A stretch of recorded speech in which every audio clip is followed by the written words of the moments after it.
Hello everyone. With this demonstration, I'm going to explain how to create your questioning slides for Training Intervention 2. If you recall, a previous presentation highlighted the linking that you would need to understand in order to create your questions. Well, I've expanded on that a little bit to give you a little more in-depth explanation. So what I have here is a total of 12 slides.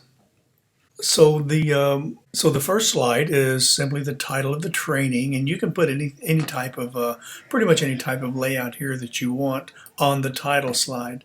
The rest of the slides should be really benign because you don't want any distractors. So you would put the title of the training here, and then you're going to have two slides of information that you're going to be explaining. So the first slide, you're going to have some information here. Now this presentation is strictly going to be in PowerPoint.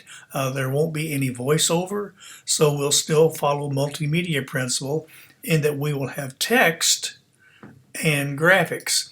So you would type your explanation here of your topic, and then find an appropriate graphic right here to insert in this pane here. And of course, you'll use the navigation buttons for the two slides. So this slide is going to start your learning content. There again, it's going to be reading from the screen, so it should be a non-serif font. And then, of course, you'll have your text again, and then you'll have a graphic. Well, then you're going to have another slide here with more explanation of that topic and a different graphic. So you'll finish your explanation of that topic here, and then you'll have a different graphic here to support that information. So we're still using a multimedia principle, but now we're reading text on the screen with graphics. So now it's time for the question. So there again, you'll use the navigation buttons to advance the slide. Well, it will advance to that next question slide that was taken from that other brief explanation or demonstration of the questioning techniques.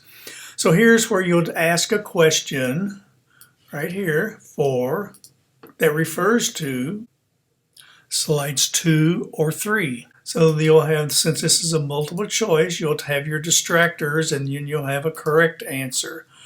Well, you can move this correct answer around so that it's always not the fourth or the third or the second. So you can move that around, but the correct answer should always take you to the correct slide, which would be the next slide. So if we look at the hyperlink on the button, it should take us to, in this case, we want to go to the next slide. So let's take a look at the hyperlink and make sure it goes to slide 6, which I don't think it does right now. So we need to hyperlink to slide 6.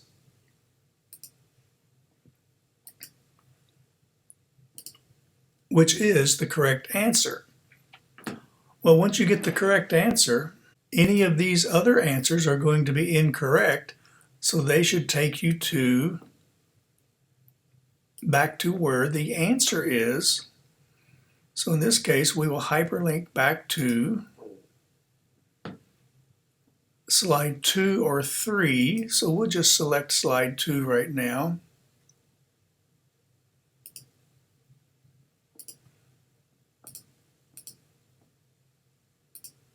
So if you get the incorrect answer, it's going to go back to either slide 2 or 3. So you need to designate the correct slide where the information is that they got incorrect from the answer. Okay, so now when we get the correct answer, like I said, we're going to move to the correct answer slide. When they click the correct answer button, so when they get the correct answer, you need to give a little bit of supporting information about how they got it correct, why they got it correct. And then they're going to, the instructions were to click the arrow to proceed. So that should go then to, so that then should go to slide 7. So let's make sure that the arrow goes to slide 7. So we'll locate slide 7. Click OK. So now it's going to go to the next slide that has learning content. This slide is going to contain your learning content. So you would put some type of information there about what you're talking about. So it's an extension of those first 2 slides. You're going to continue on with your explanation. There again, here you'll put in a supporting graphic that explains this information. Clicking the next key to go to the next pane or the next slide. More explanation of that topic again, a different graphic to support your explanation. So what you'll have is 4 slides of explanation of your topic and 4 graphics to support that information with questions here and here interspersed throughout your presentation to have that formative evaluation, that knowledge check along the way. So the idea is you're reading this text on the screen with a supporting graphic, but to make it more engaging for the student, to keep them from checking out, you put that question in there, because if you know you're going to be tested on something, you're going to be more apt to pay more attention and to study it. So it's going to take you back to the slide where the question pertained to if you get it incorrect, and it'll take you to the next slide for the next content, or in this case, the correct slide should take you to the last slide, which should be, in this case, the next button, which will take you to the last slide. And then you can have some type of text here. Congratulations, you've completed the test. You may return to the GUI. So here's where you might have a button that takes you back to your GUI interface. So I wanted to give you a little bit more in-depth explanation of how you can use the questioning techniques in PowerPoint to explain a topic with supporting graphics using the questioning techniques that was explained in our PowerPoint book and in other demonstrations that I've had. So this should give you a sound basis on how to create the PowerPoint presentation for your questions.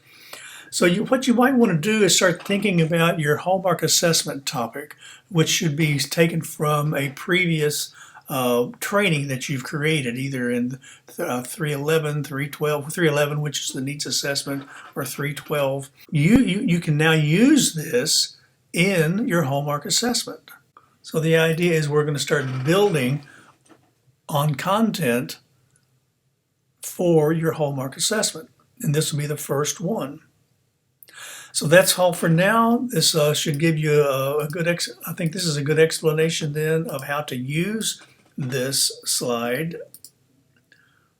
how to use this PowerPoint presentation to create content with supporting graphics, still using the multimedia principle, and then by selecting content from a previous course, another piece of content for your hallmark assessment.